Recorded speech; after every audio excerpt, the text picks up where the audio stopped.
Greetings, fellow captains, and welcome back to another episode of Warships with the Hive Hand. And today we have a guest replay from Ballhead. Ballhead 93, playing the German Tier 7 Bismarck, which is a ship I don't think gets enough love. I'm hoping Ballhead actually watches back my my commentary over his replay, and if he could kindly put his commander build down below, that would be awesome. In all fairness, because yeah, he does he has a good game. We won't say anymore, but it would be nice to see to find out exactly how he's constructed the commander, so we can learn from and try and emulate the success. So at the start, alright, okay, yes, he is reversing in the Bismarck, I get that, but he has shifted in forward. He's just using the reverse to turn, and that's typical at the start of every match. The old chat wheel gets spammed something ridiculous by the teammates. So the Asashio not really pushing forward and spotting. It is quite lucky. It's quite a good matchup because there is only one destroyer on the enemy team, which we all know, destroyers are the biggest pain in the neck for battleships. That's for sure. So just to confirm, the links will be in the description below, all the ways to get in touch with us. So if you've had a really interesting gameplay, feel free to send it in. I can't guarantee, I can't do every single replay that's sent to me, but if it's good, give me like some sort of description. Give me like a elevator pitch, a little 30 seconds, like this happened in the game and this happened and this is why it's really good and you should check it out. Because unfortunately we're not quite at the level of YouTube where we do this as full-time. I've got a full-time job, I study part-time as well, so getting time to watch all the replays sent at me is quite hard. So that little quick, few lines of a description of what happened can really make the difference.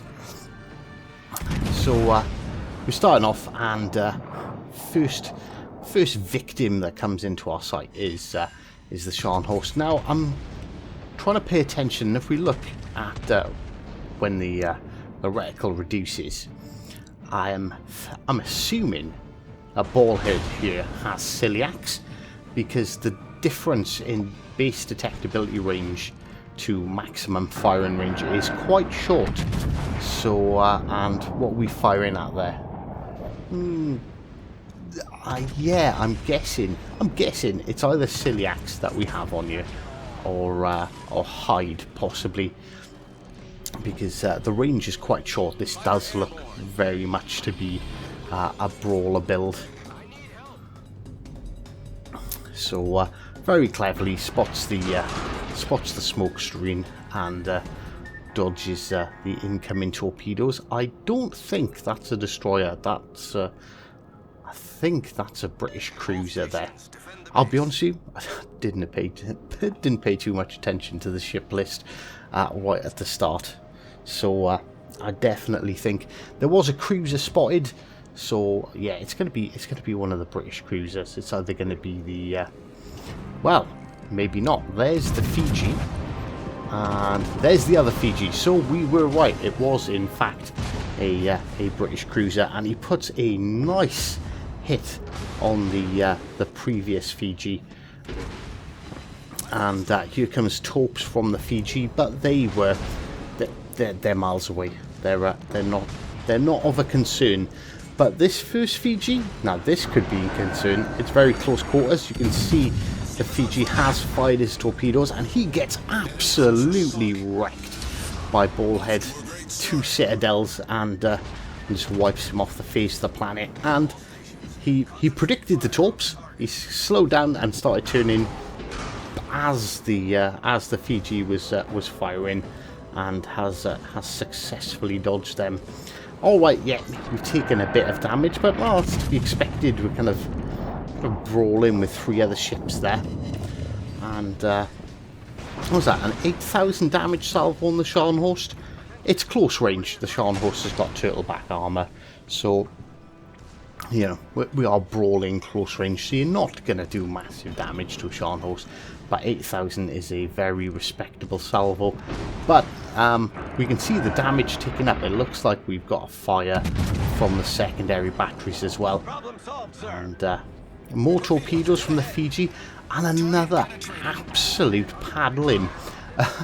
That Fiji took a rather nasty hit there from Baldhead for sure. I see Baldhead has now used his first repair kit to get some damage back, and this is where he turns and decides, yeah, that Scharnhorst is too broadside. That Scharnhorst needs to be punished, although the Scharnhorst is now turning in and angling. Salvo out. And another really nice salvo, even though it's close range. So even though this is a brawler build, it seems to be fairly accurate. So I'm definitely quite interested in what his inspirations are. And torpedoes again coming from the Fiji. And almost a torpedo beats moment. I think you've got to go in between them, and there the Scharnhorst gets absolutely slapped. So he puts out the fire because, well, the fire threat is gone. You know, Fiji doesn't have high explosive, so he doesn't have to worry about that at all. And as you can see, the Fiji was over 8 kilometers away, and still successfully hitting it with our secondary batteries. So yeah, this is 100% a secondary brawler build. But yeah, he's been having pretty good luck with accuracy, even at the longer ranges. So please do, Baldhead, I implore you, I beg you, kind sir, pop your build in the description below so we can pin it as a comment. So as you can see, yes, Baldhead has taken a good bit of damage, but he's dished out 114,000, and look at that accuracy. So, alright, 4 overpens, 1 pen out of, so that's 5 out of the available 8. Which is good by accurate battleship standards. Never mind the fabled, horrific German dispersion. And oh, there's a broadside Iowa. Oh, that could be a mistake. That could be a big mistake. And again, look, the accuracy is pretty good. I think he got a bit unlucky there. Like, I think he should have got more, but obviously he hasn't